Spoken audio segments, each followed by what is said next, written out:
சரணபவ அன்பர்கள் அனைவருக்கும் ஆத்ம வணக்கங்கள். இந்த பதிவு ஏப்ரல் மாதம் நடைபெறவிருக்கும் பொதுவான பலன்களை ராசி பலனாக காணவிருக்கிறோம். இந்த ஏப்ரல் மாதத்தில் ஒரு 5 கிரகம் நம்மளுக்கு மிரட்டல் விடுத்து கொண்டிருக்குது. இந்த 5 கிரகங்கள் நமக்கு ஆட்டத்தை காட்டுமா, இல்லை அடித்து ஆடி களம் இறங்கணுமா, இல்லை அதிர்ஷ்டத்தை தருமா அப்படின்னு டைட்டில் வைக்கலாம். ஏன்னா அந்த அளவுக்கு இந்த 5 கிரக கூட்டணி கால சக்கரத்தின் 12ஆம் இடத்தில் அமர்ந்து சூரியன், சுக்கிரன், புதன், சனி, ராகு இந்த கூட்டணி 12 ராசிக்கு எப்படிப்பட்ட பலன்களை அளிக்க இருக்குதுன்னு பார்க்க இருக்கிறோம். இதில் புதன் இந்த மாதம் 3ஆம் தேதி வக்ர நிவர்த்தி அடைஞ்சிருவார். சுக்கிரன் இந்த மாதம் 13ஆம் தேதி வக்ர நிவர்த்தி அடைஞ்சிருவார். செவ்வாய் மாத ஆரம்பத்தில் அவர் மிதுனத்தில் இருப்பார். 2ஆம் தேதியே உடனே கடகத்தில் அமர்ந்து விடுகிறார். கேது ஆஸ் யூஷுவலாக நம்மளுக்கு கன்னியில் இருக்கிறார். சந்திரன் நமக்கு மேஷத்தில் உதயமாயிடுவார் பரணியுடைய சாரத்தில். சூரியன் இந்த மாதம் 13ஆம் தேதி மேஷத்துக்கு அமர்ந்துடுவார். குரு ரிஷபத்தில் அமர்ந்திருக்கிறார். இப்போ இந்த குரு சுக்கிரன் பரிவர்த்தனை அதுவும் ஸ்ட்ராங்காக நம்மளுக்கு பலனை கொடுக்க போகுது. இந்த காலகட்டம் சூரியன் ஆன்மக்காரகன் இந்த மாத பிற்பகுதியில் ஸ்தான பலம் அடைகிறார், உச்சநிலை அடைகிறார். நீ கவலைப்படாதப்பா, உன்னை நான் பார்த்துக்கிறேன்ப்பா, உனக்கு ஒன்றுன்னா ஓடியாந்துடுறேன்ப்பா அப்படின்னு நம்ம சொல்லிட்டனாலே அங்கே சூரியன் சிறப்பாக ஆக்டிவேட் ஆகிடும். ஆண் பெண் இருவருக்குமே, குறிப்பாக ஆணுக்கு சூரியன் பலமாக இருக்கணும். யார் எழுந்து நிற்கணுனாலுமே சூரியன் பலமாக இருக்கணும். உடலில் உள்ள அனைத்து எலும்புகளுக்கும் காரகன் சூரியன். அதனால் அந்த ஆன்ம காரகன் பலமாக இருக்கணும்னா அடுத்தவங்களுக்கு தைரியம் கொடுத்துட்டாலே போதும், இயல்பாக சூரியன் ஆக்டிவேஷன் ஆகிடுவார். இந்த கோள்களின் கோச்சார நிலையாலும் இந்த 5 கிரக கூட்டணி என்ன மாதிரியான செயல்பாடுகளை இந்த 12 ராசிக்கும் தரவிருக்குது என்பதை பார்க்கவிருக்கிறோம். பதிவினை முழுமையாக கேளுங்க, ஸ்கிப் பண்ணாதீங்க. இதில் சொல்லியிருக்கிற எளிமையான வழிபாடுகள், வாழ்வியல் செயல்பாடுகளை பின்பற்றி உங்கள் வாழ்வை வளமாக்கிக் கொள்ளுங்கள். கன்னி ராசி, கன்னி லக்னத்திற்கான பலன்களை காணவிருக்கிறோம். இந்த ஏப்ரல் மாதம் கன்னிக்கு மிக ஏற்றமான மாதம் அப்படின்னு சொல்லலாம். என்னம்மா எங்களுக்கு இப்படி சொல்லிட்டீங்க, நிறைய பயந்துகிட்டு இருக்கிறோம், கண்டக சனி வரப்போகுது அப்படின்னு சொல்லிட்டு. கண்டக சனி என்ன பண்ண போகுது அப்படின்னு பார்த்தீங்கன்னா, உங்களுடைய உடல் ஆரோக்கியத்தில் கூடுதல் கவனம் தேவை. அது மட்டும்தான் நீங்கள் பார்த்துக்கணும். மற்றபடி வேலை நல்லா இருக்கும். இது வரைக்கும் தொழிலில் ஒரு சில நல்ல மாற்றங்களை எதிர்பார்க்குறோம் அப்படின்றவங்களுக்குலாம் நல்ல மாற்றங்கள் ஏற்படும். ஒரு நல்ல ஒரு பொசிஷனு, ஒரு நல்ல ஒரு பதவி உயர்வு, ஊதிய உயர்வுடன் கூடிய உத்தியோக உயர்வு மிக அருமையாக இருக்குது, மிகச்சிறப்பாக இருக்குது அப்படின்னு சொல்லலாம். இப்போ ஒரு ஊதிய உயர்வுடன் ஒரு உத்தியோக உயர்வு கிடைக்கும் போது என்ன ஆகும்? 2 பாயிண்ட் நடக்கும். ஒன்று, வேலை பளு அதிகமாக இருக்கும் ஹையர் பொசிஷன் போகும்போது. இல்லை அந்த பணி ஒரு வெளியிடங்களுக்கு மாற்றப்படும். ஒரு சிலருக்கு விருப்பப்பட்ட இடத்துலயே டிரான்ஸ்ஃபர் கிடைச்சிருச்சு அப்படின்னு சொல்லக்கூடிய வாய்ப்பும் இருக்கு. அம்மா மாற்றம் கிடைச்சாலும் பரவாயில்ல, ரொம்ப நல்லா இருக்கு. இல்லைங்க மாற்றம் கிடைச்சாலும் பரவாயில்ல, எனக்கு வேலை கிடைச்சதே அதுவே ஒரு சந்தோஷமா இருக்குது, ரொம்ப நாளா முயற்சி பண்ணி கொண்டிருக்கிறோம் அப்படின்றவங்க. அந்த நடக்கக்கூடிய மாற்றங்கள் நல்ல மாற்றங்களா இல்லை தேவையில்லாத மாற்றங்களா? நல்ல மாற்றங்களே. இந்த மாதம் உங்களை தொழிலை சார்ந்து, உங்கள் பிரச்சனைகள் சார்ந்து உங்களுக்கு இருக்கக்கூடிய நீண்ட நாள் யோசனை, அந்த மண்டைகள் என்ன யோசனை தான் இருக்கும்னு தெரியல, யோசனை அந்த யோசனைகளுக்கெல்லாம் ஒரு நல்ல ஒரு சிறப்பான விடை கிடைக்கக்கூடிய காலம் அப்படின்னு சொல்லலாம். அனைத்து விதமான பிரச்சனைகளுக்கும் உங்களுக்கு ஒரு மிகச் சிறப்பான தீர்வு கிடைக்கும். இல்லை யாராவது திடீர்னு உங்க வாழ்க்கைக்கு ஒரு விளக்கேற்றுவார்கள் சொல்லலாம். நிறைய நாளாக நீண்ட நாளாக ஒரு குழப்பம் இருந்துகிட்டு இருக்கோம். நம்ம கெரியரை எப்படி எடுத்துகிட்டு போகிறது, நம்முடைய வாழ்க்கையை எப்படி எடுத்துகிட்டு போகிறது, நம்ம கெரியர் நல்லா அமையுமா, இல்லை நம்மளுக்கு வர்ற லைஃப் பார்ட்னர் நல்லா அமையுமா, இல்லை நம்ம ஆரோக்கியம் சரியில்லாமல் இருந்தால் இது நல்லா ஆகிடுமா, இல்லை நம்ம இப்படியே இருக்குது நம்ம வாழ்க்கை தரம் இது மேலே உயருமா, இப்படின்னு பலதரப்பட்ட கேள்விகளும் யோசனைகளும் இந்த கன்னிக்கு இருந்து கொண்டே இருக்குது. நிகழ்காலத்தை விட்டு எதிர்காலத்தை நாங்கள் நோக்கி கொண்டிருக்கிறோம் அப்படின்னு சொல்லக்கூடியவர்கள் அப்படின்னு சொல்லலாம். அந்த எதிர்கால சிந்தனைகளுக்கு எல்லாமே கூட இப்போ விடை கிடைச்சிடும். கவலைப்படாதீங்க, உங்களுக்கு இனிமே இந்த காலகட்டம் வருட தசா புத்தி இருக்குது, உங்களுக்கு நல்லா இருக்க போகுது அப்படின்னு நீங்க கனிவான வார்த்தையில கேட்கக்கூடியவங்க. அதுதான் நான் சொல்லுவேன் எப்பவுமே. உங்களுக்கு வருடத்துக்கு ஒரு முறையோ இல்லை இந்த கிரகங்கள் பயிற்சி ஆகும் பொழுதோ உங்களுக்கு ஏதாவது ஒரு டவுட்னா உங்களுடைய கோச்சார கிரகங்களுக்கு ஏற்ற மாதிரி உங்க பிறப்பு ஜாதகம் எப்படி இருக்குதுன்னு பார்த்துக்கோங்க. பிறப்பு ஜாதகத்துல என்ன இருக்குதோ அதுதான் கோச்சாரத்தில் உங்களுக்கு சொல்ல போகுது. இப்ப நான் சொல்லக்கூடிய பலன்கள்லாம் உங்களுக்கு ஒரு 30% புரிந்து வந்தாலும் அது பெரிய இறைவனின் அனுகிரகம் அப்படின்னு எடுத்துக்கலாம். இந்த காலகட்டம் வந்து கன்னிக்கு மிக சிறப்பான பலன்கள் அப்படின்னு வந்து சொல்லியாச்சு. 7ல் இருக்கக்கூடிய இந்த 5 கிரக கூட்டணி அம்சமான பலன்களை உங்களுக்கு தரும். தொழிலை சார்ந்து நீங்க எடுக்கக்கூடிய அனைத்து விதமான முயற்சிகளை, ஒரு இன்டர்வியூ ஆன்லைனா இருந்தாலும் சரி, நீங்க வந்து ஒரு நேரடியாக அட்டன் பண்ணக்கூடியதாக இருந்தாலும் சரி, எல்லாமே ரொம்ப சிறப்பாக இருக்கும்.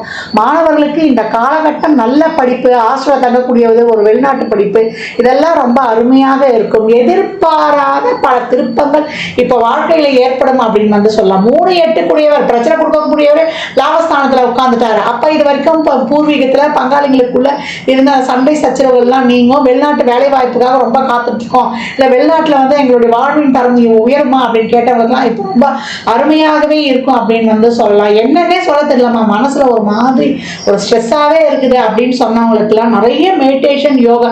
ஏன்னா இந்த 7ஆம் இடத்திற்கு வரக்கூடிய சனி எது நடந்தாலுமே ஒரு சந்தேகம், ஒரு கேள்வி கணைகளை தொடுத்து கொண்டே இருப்பார். சனி வந்து 2 வேலையுமே செய்வார். அவரை மாதிரி நல்லவரும் இல்லை, அவரை மாதிரி குழப்பக்கூடியவரும் இல்லை. ஏன்னா இது ஆழ்கடல், மீனம் என்பது ஆழ்கடல். இத்தனை கிரகம் உட்கார்ந்தா எப்படி இருக்கும்? ஏற்கனவே வந்து குழப்பத்திற்கு பேர் போனது அப்படின்னு வந்து சொல்லலாம். இப்ப 5 கிரகம் உட்கார்ந்து எதையுமே வந்து நல்லா போறாம இருக்கு, அவன் யோசனையா இருக்கே அப்படின்ற ஒரு சிந்தனைகள் மேலோங்கி காணப்படும். தொழிலில் நீங்க நல்லா வந்து எடுக்கக்கூடிய முயற்சிகள் எல்லாம் உங்களுக்கு இந்த காலகட்டம் தசாபுத்திகளும் சிறப்பாக இருக்கும் பொழுது மிக சிறப்பான பலனை தந்துடும் அப்படின்னு சொல்லலாம். தசாபுத்தி சிறப்பு இல்லம்மா அப்படின்றவங்க மட்டும் மேலதிகாரி, உடன் பணிபுரிபவர்கள், ஒர்க் ப்ரெஷரு இதெல்லாம் இருக்கும். உங்களுடைய வேலைகளை, உங்களுடைய செயல்பாடுகளை நீங்க தான் இறங்கி செய்யணும். களமிறங்கி வந்து இந்த காலகட்டம் சப்ஸ்டியூட்லாம் வைக்கலாம் இந்த காலகட்டம் சொல்லாதீங்க. மாத பிற்பகுதியில் கொஞ்சம் கவனமா இருக்கணும். 12ஆம் அதிபதி 8ஆம் இடத்துக்கு போய் உச்சமாயிடுவார். இல்லை ஏதாவது ஒரு வந்து ஒரு தசாபதியே சிறப்பு இல்லாத போது இப்போ காலகட்டம் கொடுக்கக்கூடிய அவ்வளவு சாமானியத்தை உங்களுக்கு வந்து நோய் வந்துடாது. நோய் வந்துருச்சுன்னா அது வந்து ஒரு மரண அவஸ்தைன்னு சொல்லுவோம் பார்த்தியா, அந்த மாதிரி ஒரு அவஸ்தையை கொடுக்கக்கூடியதாக அமைஞ்சிரும். வண்டி வாகனங்கள்ல, இரவு நேர பயணங்கள்ல ஹெல்மெட் இல்லாமல் இப்போ செல்லக்கூடாது. பணம் கொடுக்கல் வாங்கல், வாய் வார்த்தை, ஒரு எடுத்து பணத்தை கொடுத்துட்டேன், இதெல்லாம் செய்யக்கூடாது. ஏதாவது வந்து உங்களுக்கே வந்து ஒரு 12ஆம் அதிபதி வந்து ஒரு சிலருக்குலாம் சிறப்பு இல்லாமல் இருக்கிறாருன்னா திடீர்னு எடுத்துட்டு போய் சமாளிச்சப்படுத்தினா ஒரு இடத்துல மொத்தமாக இழந்துருவோம். நம்பி ஒரு இடத்துல கொடுத்து ஏமாந்துருவோம். இதெல்லாம் அந்த காலகட்டம் கவனமா இருக்கணும். ஏன்னா 7ல் சனி அமருகிறார். அப்ப உறவுகள், உடல் சார்ந்த பிரச்சனை, பொருளாதார நெருக்கடி, அதே போல ஒரு ரிலேஷன்ஷிப்ல எல்லா விஷயங்களையும் கவனமா இருக்கணும். தொழில் உண்டுன்னு சொல்லியாச்சு. இது குருவுடைய வீடு. உங்களுக்கு ராசி அதிபதி வந்து உங்களுக்கு புதன், இவங்க நட்பு கிரகம் தான். இருந்தாலும் வந்து இந்த காலகட்டம் லைஃப்ல எதையும் கிடைக்காததையும், லைஃப்ல எதையும் பார்க்காததையும் நீங்க அனுபவித்தாலும் அதை வந்து ஒரு காலகட்டம் உங்களுக்கு கையை விட்டு நகர்வதையும் நீங்க பார்க்கணும் அப்படின்னு வந்து கிரகங்கள் சொல்லுது. அதனால இந்த காலகட்டம் என்ன பண்ணணும் நீங்க அப்படின்னா, நிறைய பொறுமை, நிதானம், சகிப்புத்தன்மை, விடாமுயற்சி, விஸ்வரூப வெற்றி. உங்களுடைய முயற்சிகளை வந்து பன்மடங்காக்குங்க அப்படின்னு சொல்லலாம். நிறைய குழப்பம் இருந்தாலும் குருவுடைய பார்வை உங்களுக்கு வந்து ததாஸ்து அப்படின்ற ஒரு இதை வந்து உங்களுக்கு செயல்படுத்தி கொண்டிருக்குது அப்படின்னு வந்து சொல்லலாம். இந்த குருவுடைய பார்வையால உங்களுக்கு எல்லாமே ரொம்ப சிறப்பா இருக்கும். அவருடைய 9 பார்வை 5ஆம் இடத்தை பார்க்கறதுனால அந்த 5 குடையவர் இப்போ வந்து 7ஆம் இடத்துக்கே சென்று அமருகிறார். 7க்கு 11ஆம் இடம் தான் இந்த அப்ப இந்த காலகட்டம் மனை வழி, கணவன் வழி இருந்த வந்து ஒரு சிக்கல்கள்லாம் ஒரு சிலருக்கு வந்து எப்படி எடுத்துட்டு போகிற லைஃப்ன்ற ஒரு வழிகாட்டுதலையும் கொடுத்துரும். புதுசாலாம் வந்து கல்யாணம் ஆகுது அப்படின்னு வச்சுக்கோங்க. இப்போ திருமணம் பார்க்குறீங்க, கண்டகசனியாக இருக்குது, திருமணம் முடிச்சிட்டோம் அப்படின்னாலும் திருமண வாழ்க்கையில் நிறைய விட்டு கொடுத்து போயிடணும் அப்படின்னு சொல்லலாம். இப்போ வந்து திருமணம் நடக்கும்போது உங்கள் வாழ்க்கையில் வந்து ஒரு மிகப்பெரிய அதிர்ஷ்டங்களையும் காணக்கூடியவர்கள் அப்படின்னு சொல்லலாம். 7 9 பரிவர்த்தனை ஆயிடுச்சு. மனைவியால் அதிர்ஷ்டம் அப்படின்னு சொல்லக்கூடிய வாய்ப்பு. ஒரு சிலருக்கு வெளியூர், வெளிநாட்டிலலாம் வந்து சொத்துக்கள் வாங்கக்கூடிய அமைப்புலாம் ரொம்ப சிறப்பாக இருக்கும். உங்களுடைய எப்பவுமே வந்து கணக்கு போட்டு வாழ்கிறவங்க அப்படின்னு வந்து சொல்லலாம். இந்த காரியம் பண்றோம், இதனால நமக்கு என்ன ஒரு ஆதாயம் என்று சிந்திக்கக்கூடியது அப்படின்னு சொல்லலாம். உங்களுடைய ஆர்கியூமெண்ட்டை தவிர்த்தால் மட்டும், இந்த பர்ஃபெக்ஷனை தவிர்த்தா மட்டும் நீங்க வாழ்க்கையில வந்து ரொம்ப சிறப்பா இருந்துடலாம். ஏன்னா இப்ப ஆர்கியூமெண்ட்டை மட்டும் தவிர்த்துருங்க. மாத பிற்பகுதியிலையும் சரி, முற்பகுதியும் சரி, சுக்கிரன் மகரத்தை நிவர்த்தி ஆகிட்டா கூட 12ஆம் தேதி 8ல் உச்சமாகிறது ஒரு சில நன்மைகளையும் தரும் உங்களுக்கு. ஏன்னா அது வந்து விபரீத ராஜயோகம்னு சொல்ற அந்த கான்செப்டுக்கு நம்ம எடுத்துட்டு போயிடலாம்னு வச்சுக்கோங்களேன். இந்த காலகட்டம் எதுவாக இருந்தாலுமே அனைத்து விஷயங்களிலும் கொஞ்சம் கவனம் தேவை. அரசுத்துறை சம்பந்தப்பட்ட விஷயங்களை நாங்கள் வந்து இருக்கிறவங்க, ஒரு கவர்மெண்ட்ல வேலை செஞ்சுக்கிட்டு இருக்கிறோம் அப்படின்றவங்களாம் இந்த காலகட்டம் ரொம்ப கவனமாக இருக்கிறோம். எல்லா ஒரு மேலதிகாரிகிட்ட எந்த ஒரு விஷயங்களும் வெளியில ஒரு அரசாங்கத்துறை அதிகாரிகிட்ட ஒரு அரசுத்துறை சம்பந்தப்பட்ட வரி கட்டுற விஷயங்கள்லாம் ஒழுங்காக கட்டிடுங்க. இந்த காலகட்டம் எப்பயானா ரொம்ப சேர்த்து வச்சுருப்பீங்க வரி, அதெல்லாம் வந்து இப்போ வந்து கட்டுறதுக்கு வந்து ஆய்வு பண்ணி உங்களுக்கு வந்துடும். அதனால் இந்த காலகட்டம் எல்லா விஷயங்களையுமே வெளியில் போகும்போது நம்மளுடைய லைசன்ஸு இதெல்லாம் எடுத்துகிட்டு போகாமல் போயிடாதீங்க. சந்திராஷ்டமங்களில் உங்களுடைய பேங்க் பாஸ்புக்கு, ஏடிஎம் கார்டு இதையெல்லாம் வந்து ரொம்ப கவனமாக வைத்திருக்கக்கூடிய நேரம் அப்படின்னு வந்து சொல்லியாச்சு. பணம்ல, வாய் வார்த்தையில் இதிலெல்லாம் வந்து கவனமாக இருக்கக்கூடிய கன்னி ராசி லக்னக்கார அன்பர்களுக்கு எப்போவுமே வந்து ரொம்ப அமைதியாக அடக்கமாக இருக்கும்போது நமக்கு எந்த ஒரு பிரச்சனையுமே வராது. பிரச்சனை வர்றதுக்கு யோசிக்கும், கிட்ட வரவும் பயப்படும். தான தர்மங்களை நிறைய செய்யுங்க. நமக்கு ஏற்படக்கூடிய அந்த மிகப்பெரிய ஒரு நிகழ்வுகள்லாம் கூட அப்படியே சாதாரணமாக நம்மளை வந்து உரசிட்டு போகிறத வந்து பார்த்து கொள்ளலாம்.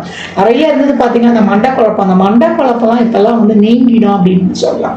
யார் நம்புறது, இவங்களை நம்பலாமா இவங்களை நம்பக்கூடாதா அப்படின்னு நம்பிக்கை இது பண்ணுவோம் இல்லையா, அந்த நம்பிக்கை வைத்திருந்தவங்கலாம் நம்மளுக்கு முதுகுல குத்துவாங்க பாருங்க.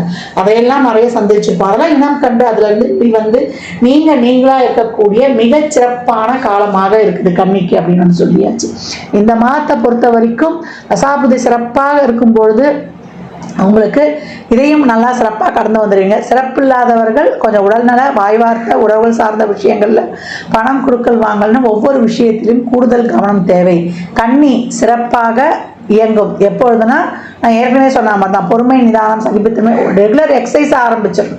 ரெகுலர் எக்ஸசைஸ் செய்ய செய்ய செய்ய, சுவாச பயிற்சி செய்ய செய்ய உங்களுக்கு அந்த ஆஷ்லேஷன் மைண்டெல்லாம் போயிடும். ஆஷ்லேஷன் மைண்டு போயிட்டு உங்களுக்கு வந்து ரொம்ப சிறப்பாக வந்து அந்த மன நிம்மதி, டிப்ரெஷன் நீங்கிட்டாலே நம்மளுக்கு இந்த கண்டிஷ்டி இது எல்லாமே வேலை செய்யாது. நம்ம ரொம்ப வந்து ஒரு மன விரக்தி, ஒரு மன அழுத்தம் இதெல்லாம் இருக்கும்போது நம்மளால் வந்து ஒரு இடத்துல ஃபோக்கஸோ ஒரு இடத்துல வந்து கான்சன்ட்ரேஷனோ பண்ண முடியாது. அப்படி பண்ணும்போது தானே நம்ம வந்து வேலையை சிறப்பாக செய்ய முடியும். நமக்கு அந்த இடத்துல வந்து சிறப்பு இல்லாமல் போயிடும். அந்த தொழில் மேலே வந்து நமக்கு வந்து இந்த கான்சன்ட்ரேஷன் வராது. இதையெல்லாம் வந்து நம்மளுக்கு நீங்கி செயல்படுவதற்கு எப்பவும் அபிராமி அந்தாதியில் வரக்கூடிய 24, 27, 75, 40வது பாடலை தொடர்ந்து பாராயணம் செய்யுங்கள். எப்பொழுதெல்லாம் நேரம் கிடைக்குதோ நீங்கள் வந்து சித்தர் ஜீவசமாதி வழிபாடு செய்யும்போது உங்கள் வாழ்க்கையில் வந்து மிகப்பெரிய ஏற்றங்களையும் மாற்றங்களையும் காணலாம். கன்னிக்கு இந்த பழங்கள்லாம் கோள்களின் கோச்சார நகர் வைத்து சொல்லப்பட்டிருக்கு. உங்கள் சுய ஜாதகத்தில் இப்போ என்ன தசாபதி நடக்குதோ அது எதற்காக உங்களுக்கு ஊக்கப்படுத்துது, அது திருமணம், குழந்தை பாக்கியத்திற்கா இல்லை பொருளாதார முன்னேற்றத்துக்கு என்பதெல்லாம் உங்கள் சுய ஜாதகத்தை ஆய்வு பண்ணும்போது தெளிவாக அமையும். பொறுப்பு நிறைய கூடும். அப்படி பொறுப்புகள் நிறைய கொடுத்தாலும் ஒருத்தருடைய ஆதரவு, உதவிக்கரம் இந்த காலகட்டம் நிச்சயம் உண்டு அப்படின்னு வந்து சொல்லலாம். திருமணம் சார்ந்த விஷயங்கள்ல மட்டும் கவனம் அதிகமாக மேற்கொண்டு பொருத்தம் பார்த்து கொள்ளவும். கன்னி ராசி லக்னக்கார அன்பர்களுக்கு என் மனமார்ந்த வாழ்த்துக்களை தெரிவித்துக் கொள்கிறேன். இந்த காலகட்டம் 12 ராசிகளும் வந்து இந்த அன்னதானம் பண்ணுறதை தாராளமாக பண்ணுங்கள். வாயில்லா ஜீவன்களுக்கு வந்து தாராளமாக உங்களால் இயன்ற உதவிகளை செய்யுங்க. இல்லை அந்த மாதிரி இருக்கிற அமைப்புங்களுக்கு நிதி உதவி பண்ணிவிடுங்க. முதியோர் இல்லங்கள், தூய்மை பணியாளர்கள், துப்புரவு பணியாளர்களுக்கு உங்களால் இயன்ற உதவிகள்லாம் தாராளமாக செய்யுங்க. ஏன்னா சனி இருக்கக்கூடிய இடம் 12ஆம் இடம். எவ்வளோக்கு எவ்வளோ நீங்கள் தான தர்மங்கள்லாம் பண்ணுறீங்களோ தேவையில்லாத விரயங்கள், நம்ம மனசு கஷ்டப்படுற மாதிரி ஒரு ஹாஸ்பிட்டல் செலவுலாம் ரொம்ப குறையும், அனாவசிய செலவு குறையும். இந்த மாதிரி நல்ல காரியங்கள்லாம் செய்யும்பொழுது நம்மளுக்கு சந்தோஷமாக செலவு பண்ணிடலாம். அதே போல் நல்லெண்ணெய், தேங்காய் எண்ணெய், வேப்பெண்ணெய், இழுப்பெண்ணெய், நெய், விளக்கெண்ணெய் போட்டு அந்த 6 தீபம் எழுத்து சொல்லியிருப்பேன் இல்லையா, அதை எப்போல்லாம் டைம் கிடைக்குதோ நம்ம வாசலே ஏற்றலாம். ஷட்கோண தீபம் வாசலே ஏற்றலாம், நடுவில் நெய் தீபமும் ஏற்றலாம், இல்லை முருகர் படம் இருந்தாலும் வைக்கலாம். இந்த மாதிரி ஏற்றி வழிபடும்பொழுது உங்களுடைய அனைத்து விதமான பிரச்சனையும் தீரும். இந்த வேப்பெண்ணெய்லாம் ஊற்றி எழுதும்போது வாசல் எடுத்துங்க. வீட்டில் எழுத்தும்போது 1 சொட்டு 2 சொட்டு அந்த காமாட்சி அம்மன் விளக்குலையே கூட நீங்கள் ஊற்றிடும்போது ரொம்ப சிறப்பாக இருக்கும். கோயிலில் நிறைய உதிரியாக எலுமிச்சம்பழத்தை வாங்கி கொடுங்க.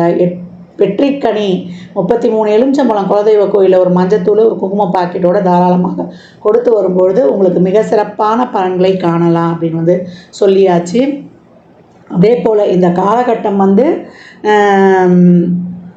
அனைவருமே நிறைய எவ்வளோக்கு எவ்வளோ பழைய ஆலயங்களுக்கு, சிவாலயங்களுக்கோ இல்லை இறை வழிபாடுகளை மேற்கொள்ளுங்க. அந்த ஆலயங்களில் சென்று அமருங்க. ஏன்னா அந்த பிரமிடு வைடுடைய முழு பலன்களும் ஆலயத்தில் அந்த கோபுர அமைப்பு மாதிரி இருக்கக்கூடிய நம்ம கருவறை வளாகம் இல்லை கோயிலை சுற்றி வர அந்த ஆகர்ஷண சக்தி அப்படியே இருக்கும். அந்த ஆகர்ஷண சக்தி நம்ம உடலில் உள்ள உயிர் சக்தியோடு இணையும் போது மிக சிறப்பான பலன்களை நீங்கள் கண்கூடாக பெற்றுக்கொள்ளலாம். அன்பர்கள் வந்து பதிவினை முழுமையாக கேளுங்க. தாங்கள் கேட்பதோடு மட்டுமல்லாமல் உங்கள் உற்றார் உறவினருக்கும் பகிருங்க.